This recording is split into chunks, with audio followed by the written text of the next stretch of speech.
मैं बंगाल के भाइयों बहनों को भी आश्वस्त करता हूँ, पश्चिम बंगाल से भी जंगल राज को उखाड़। मोदी जी के बयानबाजी से लगता है कि अब बंगाल में भी मोदी जी के विजय रथ का उड़ेगा घोड़ा और ममता बनर्जी फोन पे बिजी रहते हुए सोचते रहेंगे और उसके हाथ में आ जाएगा।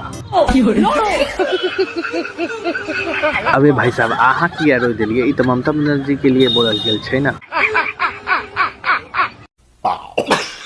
एक बात सोचे परेशान हूँ कि जिस देश में गंगा माँ नहीं हुई उस देश में लोग अपने पाप कैसे धुलते हैं। अबे नीलांडी, वही बात हम भी सोच करके परेशान रहता नहीं इतना दिन से कि जिस देश में तोहर बाबा साहब के अम्बेडकर के संविधान ने वही है, तो उस देश के लोग केना घूमे हुई है। पिछवाड़ा पर झाड़ू आ गला में हाड़ी बांध के घूमत हुई है सब।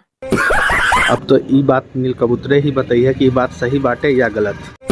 जैसे चाइना है वो उड़ने वाली कार बनाने लगा बंदा बहुत टैलेंटेड लग रहा है और सऊदी अरब है वो हवा में स्टेडियम बनाने में। नहीं, ये टैलेंटेड नहीं हो सकता, क्योंकि अगर टैलेंटेड रहता तो मतलब अच्छा भला नहीं रहता तो ये ऐसा ज्ञान नहीं मिलता कि सऊदी अरब में स्टेडियम जो है मतलब कि हवा में बनाने जा रहा है। वे गांडो कुछ भी में लगा पड़ा है। सऊदी अरब है जो अपने मुल्क में चांद बनाने में लगा पड़ा है। ये बात हो, जब ये अपना पिछवाड़ा उठाता है तो मतलब कि चांद के पीछे उठाता है, मतलब कि समझ सकते हैं मतलब ये जो कहना चाहता है क्या कहना चाहता है, जो अपने मुल्क में चांद बनाने में लगा, जमीन पे चांद बनाने में लगा पड़ा है। देखो मना तुमको जानकारी न होते हुए मैं तुमको जानकारी देना चाहता हूँ कि मुल्क में चांद बनाता है लेकिन चांद धरती पे बनाता है, ये गलत बात है। आसमान में बनता है और आसमान में टेढ़ा हुआ रहता है, जिस तरह से 2 उंगली पर तुम्हारे अल्लाह ने चांद के 2 टुकड़े कर दिए।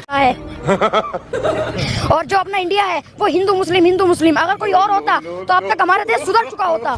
तो ये बात बोलने से पहले तुमको एक बात सोच लेना चाहिए कि जब इंडिया अलग हुआ था तो विभाजन हिंदू मुस्लिम के आधार पर ही हुआ था, जो एक पाकिस्तान बन गया था और एक हिंदुस्तान बन गया। अभी गांडू तुम ये जो ज्ञान पेल रहे हो, पहले अपने अब्बा जान से पूछना कि मतलब हिंदू मुस्लिम वो करता है कि मतलब हिंदू करता है हिंदू मुस्लिम। आज तक कोई आविष्कार क्यों नहीं करा मोदी ने। ज्यादा नहीं बोलेंगे, इसको ज्यादा रोस्ट नहीं करेंगे तो पता चलेगा कि ये बोलते बोलते नीचे से फट गया इसकी। पत्थर से हमें कुछ ज्ञान मिलेगा। मैं तो यही कर रहे हैं कि पत्थरों से ज्ञान नहीं मिलता है तो इनकी मूर्तियाँ जो चौराहे पे लगे हुए रहती है ऐसे करके उंगली खड़ा करके इनकी उंगलियों को तोड़ाओ पहले।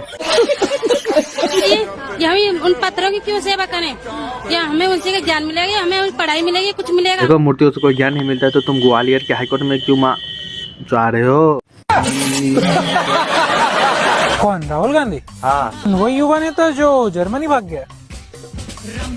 मतलब ये कि मतलब आप किसी भी चमचे को मतलब इस तरह से नहीं बोल सकते खड़े आप झूठ, नहीं तो ये भाग जाएंगे। वैसे भी ये भागने की जो आदत इसमें है भरी भरी कूद कूद के, ये अपने सरदार से सीखे हैं, जो मतलब कि बड़ी सभा में सांसद में ये छोड़ करके भाग जाते हैं।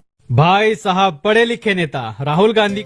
दोस्तों क्योंकि ये वही बंदा है जो मतलब कि पढ़ा लिखा ओवैसी को भी कह रहा था और जो ओवैसी मतलब कि भूड़ के बारे में सबको तालीम दे रहा था। गांधी को स्पेनिश लैंग्वेज भी आती है बोलना। तभी तुम कह रहे हो, कैसे पता चला तुमको? अभी तो देखिए ना मेसी के साथ एकदम फर स्पेनिश बोल रहा है। पहले मुझे यकीन नहीं हो रहा था। अच्छा तुमको यकीनो नहीं हो रहा था, फिर यकीन कैसे हुआ? फिर मैंने चैट जीपीटी से पूछा, फैक्ट्स चेक किया तो पता चला कि हाँ वाकई में राहुल गांधी को स्पेनिश आती है। अच्छा चैट जीपीटी से तुमने ये पूछा और तुमको ये सारा बता दिया। मैं भी कुछ दिन पहले मतलब कि पूछा था कि अगर हमारे देश में राहुल गांधी को किस नाम से जानते हैं तो उन्होंने बताया कि पप्पू के नाम से जानते हैं।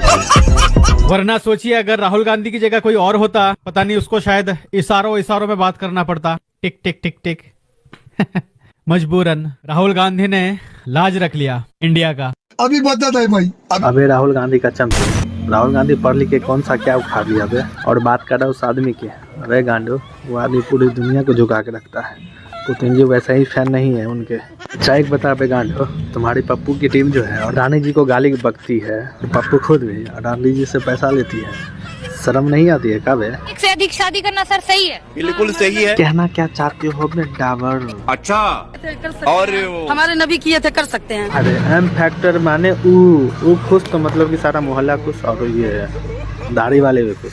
शाबाश बेटा। रिपोर्टर जी तनी उससे पूछिए कि नबी के बारे में कि कितनी शादियाँ की है। आपके नबी कितनी शादियाँ की हैं? नबी ने 11 शादी किया। अभी बता है भाई, अभी बता है। हम ये शादियाँ करते हैं बच्चे पैदा करने के लिए और कुछ नहीं है हिंदुस्तान में। दोस्तों इनके बयानबाजी से झलक रहा है कि मतलब ये बस यही मानसिकता वाले लोग हैं कि बच्चे पैदा करो, बच्चे विस्फोट करो, अपनी जनसंख्या बढ़ाओ और भारत देश पर हुक्म जमाओ और इसको इस्लामिक राष्ट्र घोषित करो। बस इन लोगों की मानसिकता बस यही है। मैं इसलिए पूछ रही थी आपसे क्योंकि आपके दुश्मन वहीं पर नहीं है, आपके दुश्मन लखनऊ तक पहुँचे। मतलब मामा का दुश्मन जो आपको क्रिटिसाइज कर रहे हैं वो तो अच्छा है ना। सीधी बात है, जिसको जो बोलना है मामा पे बोलो, मामा को कुछ नहीं फर्क पड़ता। अगर मेरा जैसा मैं असम का ऐसा लग रहा है कि कोई मुस्लिम आपके खिलाफ मुख्यमंत्री जी बोले आप एकदम खुश। वही जब आप बोले तब आपको लगता है यू आर डूइंग समथिंग। बात तो है, जब आपके खिलाफ अगर कोई बोलता है तो मतलब आपने किया कुछ। कोई फंडामेंटली जब आपका खिलाफ में बोलते हैं तो रात में सुकून से नींद आता है मेरा कि भाई तब तुम कुछ कर रहे हो। हाँ मामा, बात तो बिल्कुल आप सही कह रहे हो। कुछ भी नहीं बोल रहे, that means you are doing nothing. Rahul Gandhi देश को अच्छा चला सकते। वाई नॉट, चलाते थे वो, पढ़े लिखे थे तो देखो मतलब पहली बात कि राहुल गांधी पढ़ा लिखा हो ही नहीं सकता। अगर पढ़ा लिखा होता तो कभी भी लीटर को किलो में आलू से सोना निकालने की बात नहीं करता। बिल्कुल चलाते थे। आपको क्या लगता है?